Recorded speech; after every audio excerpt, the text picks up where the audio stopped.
ये हमें ये चीज़ें पता चली कि पढ़ाई के साथ साथ बच्चों को और भी क्या नॉलेज देनी चाहिए।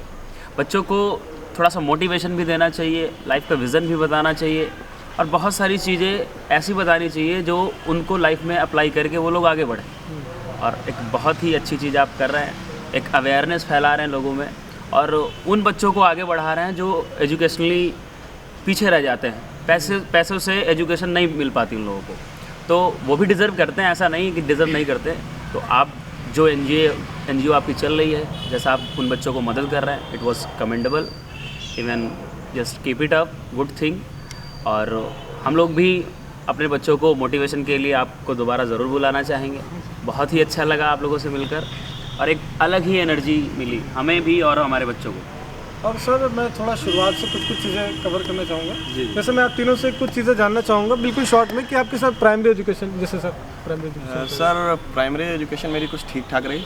सेंट जेवियर से स्कूल है, saint Xavier inter college BKT, यहीं पर प्राइमरी एजुकेशन पूरी मेरी वहीं से हुई। प्राइमरी एजुकेशन से लेकर लास्ट इंटर तक पूरा शुरू से स्टार्टिंग आखिरी तक वहीं रही।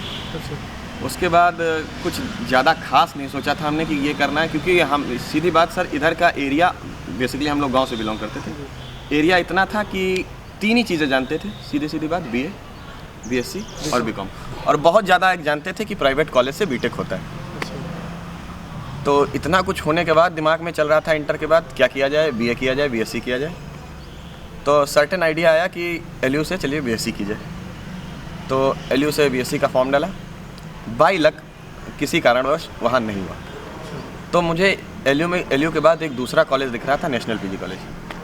तो मैंने वहाँ फॉर्म फिल किया, एंट्रेंस दिया और रैंक थोड़ी सी अच्छी आ गई और मुझे एडमिशन मिल गया गिरते पड़ते, जैसा कि सबको मिलता है। मिल गया किसी तरह से और सुकून था कि एडमिशन मिला और लखनऊ के सबसे बेस्ट कॉलेज में, नैक का ए ग्रेडेड कॉलेज था, उसमें एडमिशन मिल गया और मैंने वहाँ से पढ़ाई चालू कर दी धीरे धीरे।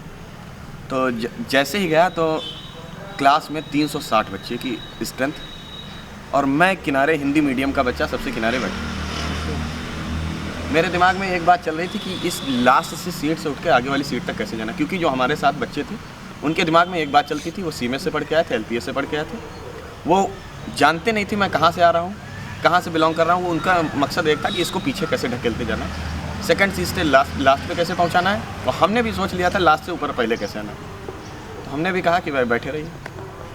सेमेस्टर का एग्ज़ाम हुआ, नेशनल पीजी की कॉलेज की एक बहुत अच्छी रूल है, सेमेस्टर का एग्ज़ाम होने के बाद 6 महीने के बाद अगर आपकी पेपर में किसी भी सब्जेक्ट में बैक आ जाती है तो आपकी मार्कशीट के सहित आपको घर वापस भेज दिया जाता है। तो सेमेस्टर का एग्ज़ाम हुआ, मेरे 53% आए, 5.3 SGPA।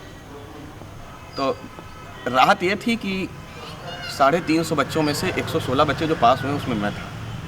धीरे धीरे पोजीशन बढ़ती गई। घर वाले कह रहे थे कि बीएससी छोड़ दो, तुम्हारे बस का है नहीं। हमने भी कहा ठीक है, एक सेमेस्टर और देख लेते हैं, नहीं होगा तो छोड़ देंगे, मतलब प्रयास करेंगे। मैं जिस सब्जेक्ट को 3 घंटे समय देता था उसी सब्जेक्ट को मैं 5 घंटे देने लगा। धीरे धीरे हुआ क्या, वो 5.3 SGPA धीरे धीरे बढ़ के 78% आ गया। जब मैंने कॉलेज एंड किया लास्ट सेमेस्टर में तो मेरा 78% बना। फिर क्या हुआ, धीरे धीरे टीचिंग प्रोफेशन में कुछ इंटरेस्ट बढ़ने लगा। तो NSC कोचिंग जहाँ आप रुके हैं वहाँ के सर ने एक दिन हमको बुलाया कि कहा कि ऐसा ऐसा है, कुछ सीन बन रहा है, कुछ पढ़ाना चाहोगे, 1 घंटा समय दोगे।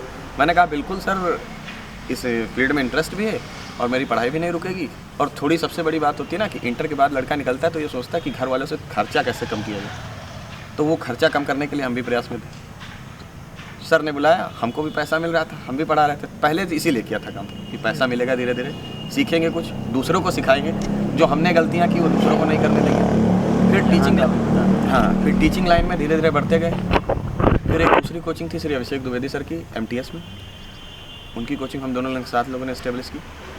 थोड़े दिन वहाँ पढ़ाया। फिर पिछले 2 साल से हमारा सिनेरियो रहा है जहाँ बैठे अच्छा। यहीं रहते हैं, 24 घंटे यहीं बैठे रहते हैं। स्कूल जाते हैं, इधर पढ़ाते हैं। SS पब्लिक स्कूल में पिछले 1 साल से पढ़ा रहे हैं। आप लोग जानते होंगे जैसा कि बिल्कुल। बाकी पूरा समय